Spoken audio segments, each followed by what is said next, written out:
Welcome to this course on theory of computation. This course is also known as automata theory or languages, machines and computations. So what is the focus of this course? The focus of this course is to study, investigate these two terms. One is computability, the other one is complexity. So far, as a computer scientist, you have been exposed to a course on discrete structures or discrete mathematics, and a course on data structures, a course on algorithms, then a course on digital logic design and computer organization, and a couple of programming languages course like C, C++, Python and so on. And what is this course? In what way this one is related to all of this, and why these courses are acting as prerequisites for this course? And so that's something we shall investigate now. Then we will get into the subject. So as a computer scientist, we look at computational problems. So if you look at computational problems, the fundamental classification is problem P solvable or unsolvable. By solvable we mean there exists an algorithm. By unsolvable we mean no algorithm exists. Fine. So when you talk about solvable problems, suppose your focus is on solvable computational problems. So the first one is problem definition or understanding. So one has to understand the problem precisely, which means how do you represent the input, and so things like this is what we would be interested in. How do you represent the input? How are we going to process the input?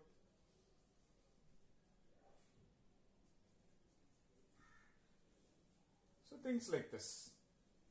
And so which means we are interested in a precise way of describing the problem and a precise way of representing the input, which is free from ambiguity, so that it can be given to the next stage where the input is processed and finally you get the desired result.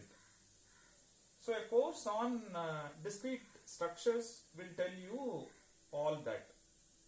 The precise way of expressing the problem itself, which is free from ambiguity and which is precise and concise, and how do you speak in a formal language and all that. So then we talk about algorithm design. So a course on algorithms will talk about paradigms, divide and conquer, dynamic programming, greedy algorithms and so on. It will talk about paradigms of programming. It will also talk about paradigms of algorithms. So I should call it as algorithm design. Okay. So, but this part, of course, we didn't discuss, but it is, when you talk about paradigms, there are two of them. One is paradigms of programming. In this you talk about functional programming and modular programming and all that. But what we discussed was paradigms of algorithm design, and now this will teach you how to design algorithms.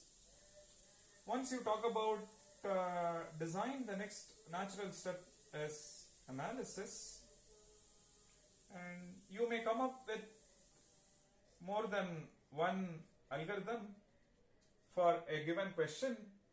So naturally one has to analyze all of them. So one has to analyze each AI to talk about which one is efficient and so on. Correct? So now this analysis will bring things like how do I represent the input? So should I represent the input in linear form or non-linear form? And suppose if I want to represent in non-linear form, say should I go for binary tree or a binary search tree or a balanced tree like AVL tree, red black tree and so on. So should I go for a simple linked list based implementation and things like that is what we will be talking about in this. So which means you are concerned about the data storage. A course on data structure will help you to talk about how to represent the data, how to store the data. Subsequently, you can bring the analysis in line with the underlying data structure. Same algorithm you implement using data structure 1, you get one analysis. And implement using data structure 2, you get a different analysis. So for an algorithm A1, you can implement using data structure 1, data structure 2 and so on. Accordingly, the time complexity varies. So for each of them, one can analyze the time complexity. Fine. So next we get into the manufacturing part or the implementation. So now that you have designed and analyzed, now so far so good, the theory part is done. Now you get into the practice part where you start implementing. So you choose a language, maybe C or C++ or Python, and go for the implementation. The data type, the size of the data type, and how much each data type can offer from the storage point of view, all that is dictated by the underlying hardware.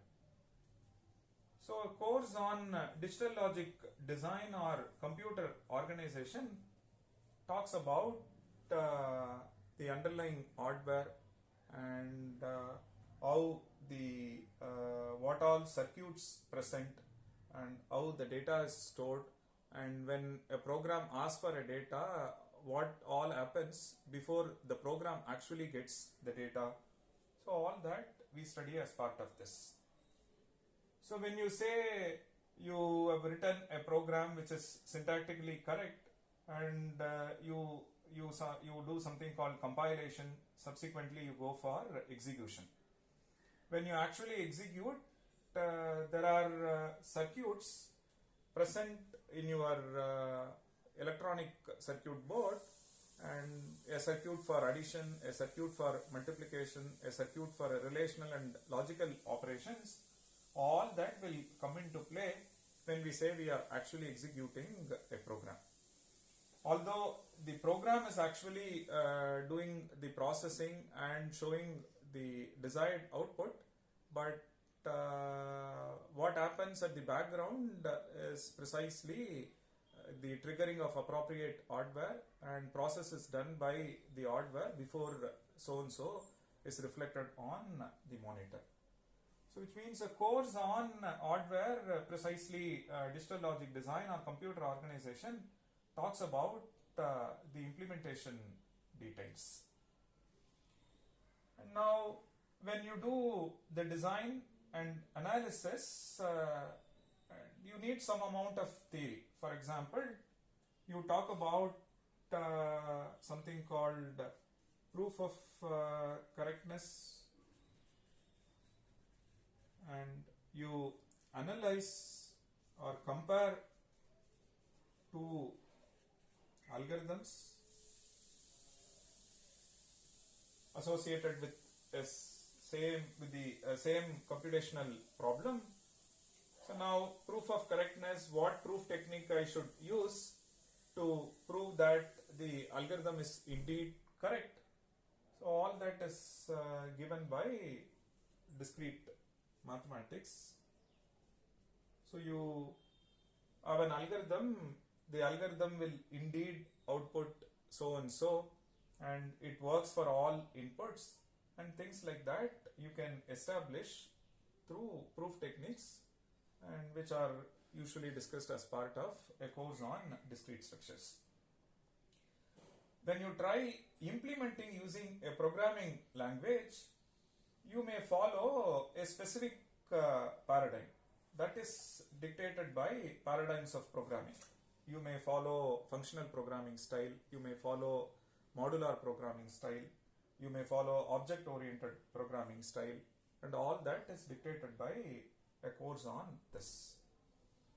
So now this justifies that so much you have done in last 2 years or 4 semesters, and all that is relevant for a computer scientist, and they are all related. So for a computational problem, the fundamental question is solvable or unsolvable. And when you talk about solvable problems, the first thing is how do you represent the problem, how do you understand the problem, and in a precise and a concise way, and which is free from ambiguity. And once problem definition is done, so which means a course on a course on discrete mathematics is helping you to formalize the problem description. Then you get into design, and a course on algorithms teaches you various paradigms for algorithm design, such as dynamic programming, divide and conquer, and so on. Use them for design. You may come up with multiple algorithms for a problem. So the next natural task is analysis. The analysis will bring data structure. Should I implement this using data structure 1 or data structure 2? And if it is with data structure 1, what is the complexity of the algorithm? If it is with data structure 2, then what is the complexity of the algorithm, and so on. And thereby you are able to compare two algorithms, and thereby you are able to compare two algorithms following two different data structures, or same algorithm implemented using two different data structures, you are able to compare. And a course on analysis, meaning design and analysis of algorithms, will teach you sophisticated techniques and how to compare algorithms and so on.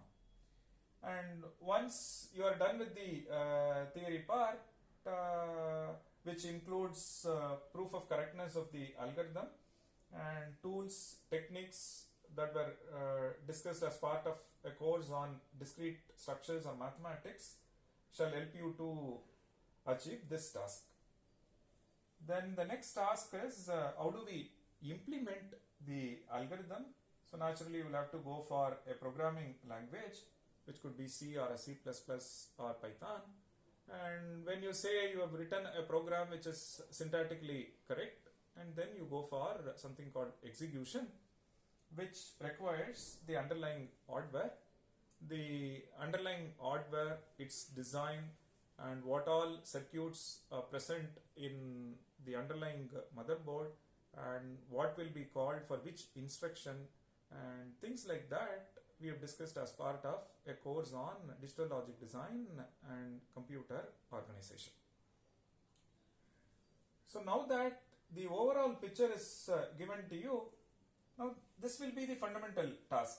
Now the computational problem can come from database systems, it can come from a course like computer networks, it can come from machine learning or image processing, so application could be anything. Now this is the set of rules or steps involved in solving so and so problem, right? And so if that being the case, what is this course? And what is that we are trying to achieve or study through this course?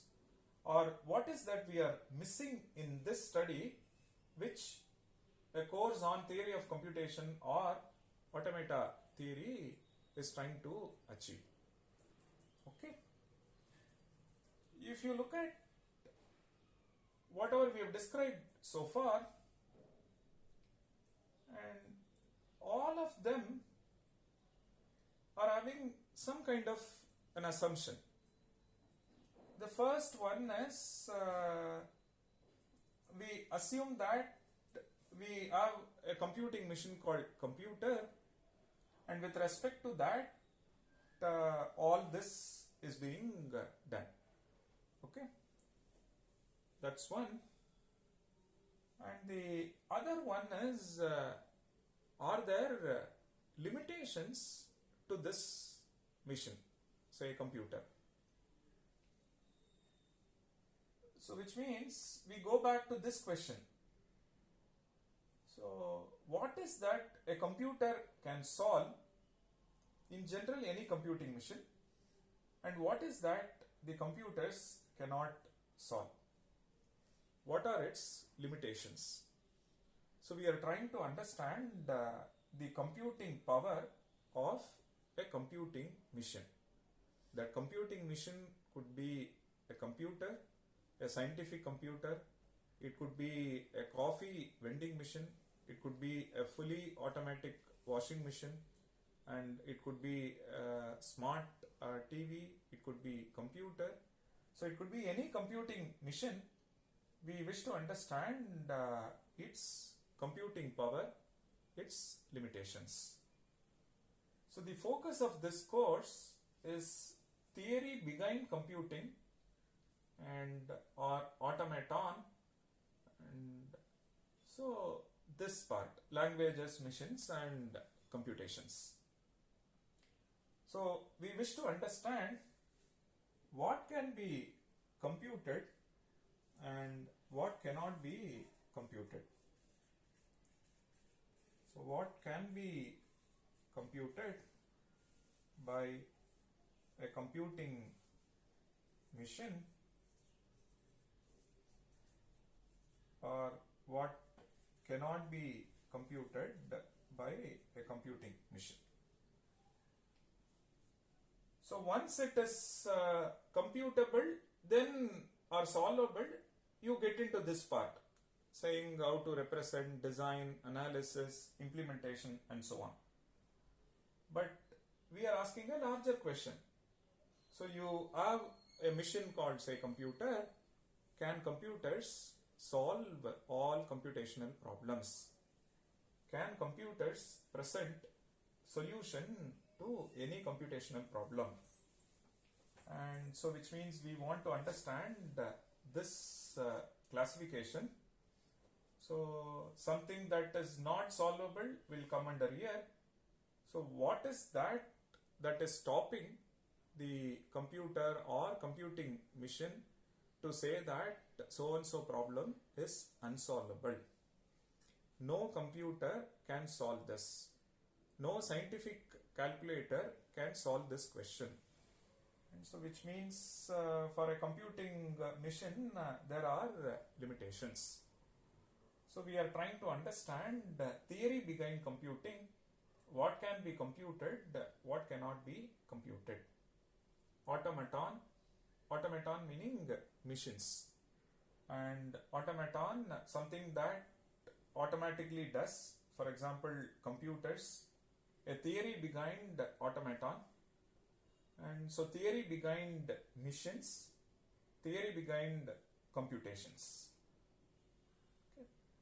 And we will also talk about to some extent we have already covered as part of course on algorithms, the complexity part.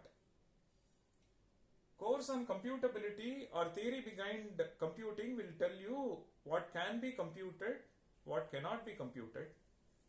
And when you say it can be computed, you get into the complexity part. How efficiently can I compute this? So the complexity part focuses on design, in particular efficient design. So we have covered as part of DAA course how to design, how to analyze, and we also discussed something called deterministic polynomial time algorithms, non-deterministic polynomial time algorithms. We discussed class P, class NP, and so on. So now we will get into the course. We will understand computing and theory behind computing and theory behind missions. What are missions? How are we formally representing missions? What are mathematical models? All that we shall describe in detail.